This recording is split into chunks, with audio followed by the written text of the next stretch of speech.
So we are in week 2 of our stand study in First Thessalonians, and last week we talked through what it really looks like to stand on mission and how the gospel really changes people so deeply, and how that should encourage us to continue to share the gospel in our everyday lives. And so we're now in chapter 2, and this chapter takes a really interesting turn because right out of the gate you see that the church in Thessalonica was under a ton of persecution. And Acts 17, which Brandon alluded to last week, really talks about this. You see Paul and Silas go into the synagogue to preach, and they end up angering the people so much that a mob forms, and then a huge riot breaks out. And in verse 8 in Acts 17, it says that the city was thrown into turmoil. And so I think these words are not to be taken lightly. Like, even though these people had turned to God and really embraced the gospel and wanted to serve the Lord, they lived in this place that seriously did not appreciate their newfound faith. And so, Brandon, in chapter 2, how do you see these pressures play out? Like, this is a really hostile environment that these people are living in. And so how do you see not only the pressures they are facing, maybe internally and externally, but how does that really play out in our lives today too? Like, what pressures do we face? Yeah. So I think, the church in Thessalonica has a lot of things going against it. For starters, it's a very young church. Like, we don't know exactly when Paul wrote this letter, but the church is maybe a year or two old. At this point, if even that. And, it's a young church that he left after 3 weeks. So, they've kind of been like this baby church left to figure out things on their own and kind of know, okay, what does it look like for us to follow Jesus here in our city? Mm-hmm. Add to that the fact that they are living in a city that is very challenging for them. Last week in chapter 1, we saw Paul talked about this, you turn from idols. And that was very real for them. Because, the city of Thessalonica was a city where the Greek and Roman gods were worshipped. Because it was a port city, it was also a city where the Egyptian gods were worshipped. So there's this religious pluralism that exists in the city, these people worshiping other gods. And on top of that, we're at an age in the Roman Empire where Caesar worship is starting to become a thing. So they're dealing with, this isn't just a religious thing, it's like a political thing, is we got to worship Caesar as Lord, which we'll talk about in a couple chapters, really becomes a sticking point for this congregation. So they're left to navigate.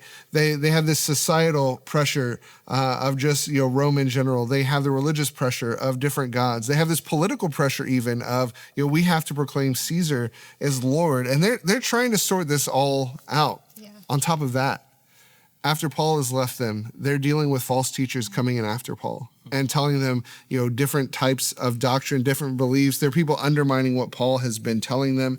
And so I think, persecution has been a part of their story from the very beginning. And it's a little confusing for them to know, okay, well, if we're doing what God wants us to do, if we're really following Jesus and this is the way, why is this so much trouble for us? Why is this so difficult for us?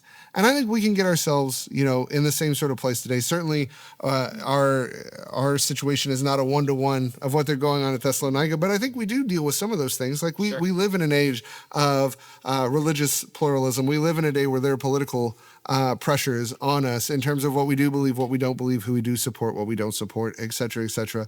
And, it can be very hard for us to navigate, how do I stand up with integrity for the gospel? How do I stand up with integrity with what I believe in the midst of a culture like that? Yeah, I think that's what's so shocking is that for these people, the persecution started so quickly. Paul, we've talked about this, in the previous week, but Paul was only there 3 weeks and then he had to flee and then the false teachers come in. And, I just think this proves that church drama has been around for a really long time. We've all been around the church for a while. And I think all of us really can testify that we've experienced some sort of church hurt where we see the church be messy and broken. And I think it's so important, this aspect of integrity, not only in our own lives, but also in the church as a whole, right? And so, Derek, what does that look like? Not only in ministry in your own life, but how can we live these truthful lives when people are speaking falsely against us or persecuting us? What does that look like? Yeah, I think integrity is really important for those of us that follow Jesus. It is for all of us, but especially those of us that follow Jesus, because it's that ability, that quality to be honest, right? To hold fast to what is true. Yeah. And I think on one hand, we see Paul holding true in his integrity to doctrine, right? Preaching that Jesus is king because he's been raised from the dead. He is now king. And in that culture, right?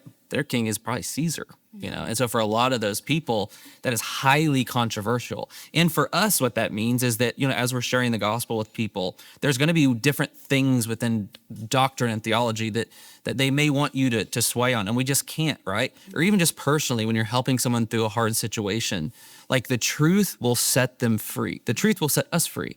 Like being not honest and not having integrity in that and just being kind to when they actually need some hard truth isn't helpful to them, right? Yeah. Now, I think the second side of it is integrity in how we live. Paul gives us several examples here in this letter, but it's that ability of like, who are you in private and who are you in public, right? And if we are not the truest version of ourselves in a holy and set apart, and not that we're perfect way, like, are you the same person in private that you are in public? Yeah. And if you're not, like, then you really need to start asking some questions why. Because as people start asking more questions about you, well, if you don't have anything to back that up, then it's going to be really hard for you to share theology and Jesus with them. Yeah. Yeah, that's so true. And I just keep thinking, living with integrity is so much easier said than done, especially when we go back to these pressures that not only the church in Thessalonica face, but like even in our own lives, right? Like we experience so many different kinds of pressures internally and externally of what the world says we should do, and even the compromises internally that we want to make sometimes. And, these can be big or small. They don't have to be these huge moral dilemmas. Sometimes they're just little acts of obedience that we start to compromise on, and we face these pressures just like outside but also inside. And I think it's just a fight so many times between our flesh and our faith. And when we know we should stand in integrity, we know what we should do, but our own sin nature derails us and like whispers to us, right? Like we know that little small voice, and then the world is screaming at us to do something differently. And so I just want to ask both of you, like, what are the hardest pressures for you all to navigate through? Maybe if it's external or internal, how does that play out in your day-to-day life? Yeah, I think personally for me, and I think for a lot of us, one of the biggest internal pressures in terms of integrity and what people see versus what people don't see is just my own selfish ambition, right? I think there are times where I either intentionally or accidentally manipulate something or a situation because I want to be perceived a certain way, or I want something of my own, or I want this, I want that. And that can, depending on what that is, that can lead you down some dark paths, right? But I think it's that ability of reminding ourselves that, like, hey, like, if our ministry is going to have weight in our lives, if God's continue going to use us to help other people be a part of his family, then we really have to focus on making sure that we're dying to ourselves, right? And we're not pursuing those selfish ambitions at all times. That's good. Yeah. I think when I look at the pressures we undergo today, or that I undergo today even, I think the external pressures that come from without are so difficult to manage. Now, I want to be careful here in talking about this, because we are living in a day and age where we see like very real persecution happening across the world, right? Like we have brothers and sisters who are being killed for their faith in Syria and Nigeria and places like that. So I want to be careful with how I talk about this with what we undergo, because there is a level of difficulty we face externally, although it's not that sort of persecution, So I want to be careful how I talk about it. So our persecution, if we can call it that, I think is not criminal in that sense as much as it is cultural, right? Like it's really easy in our culture for those forces outside of us to make us want to compromise, to water things down. I love the way you said that sometimes kindness isn't the kind thing, isn't the loving thing, because you're withholding the truth from someone else.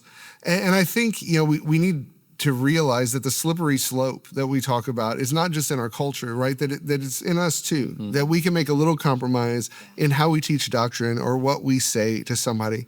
That little compromise is going to have a compounding effect as it goes on and on and on.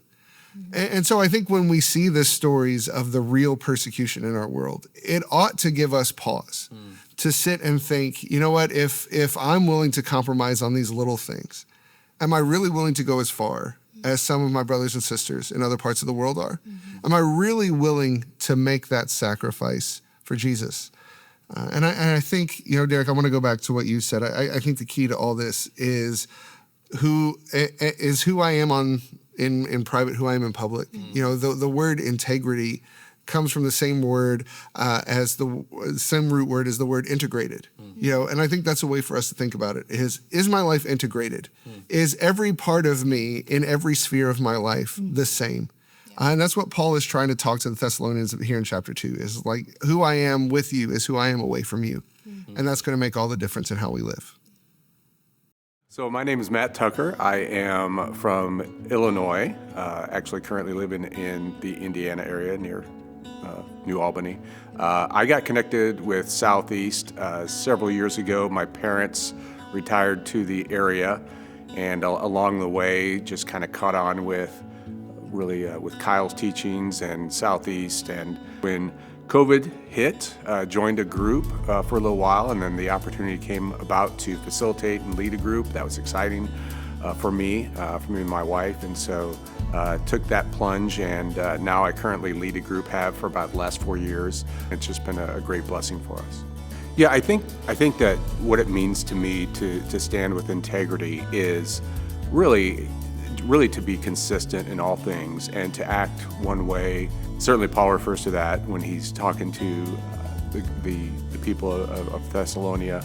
And I think it's just an opportunity, not just to compartmentalize, but to always to seek what Jesus would have us do in all situations, whether that be at work, leading family, relationships, just that consistency. I think too often we try to struggle and figure out how are we supposed to be in one situation or another, but if we continue to continuously seek God, it's going to be very clear to us what that means. So I think acting with integrity in all things is one of those things. I think we make it too complicated as far as our actions, our behaviors, but praying first in all situations and seeking Him really creates that consistency. I think where it can go bad is if somebody knows that we've professed our faith or knows that we are attending church and we call ourselves a believer, and then they see those actions that are pretty common, that they're not the unique perspective of a Christian. And I think that's really what can be challenging for some people is, it's not necessarily an easy walk, but it's the right walk. But I think that from the standpoint of being able to make the right decisions and right choices, it should become pretty clear to us in what the Scripture says. God really is wanting us to seek Him, to be able to show that, hey, we're not perfect, to be okay, to be able to say we have flaws, and if we're in a leadership position, to be able to say, I'm being vulnerable here. I might not quite have it figured out. I'm not trying to put on a mask just to try to people please. And I think that's important in all aspects, that we're feeling comfortable to be able to do that.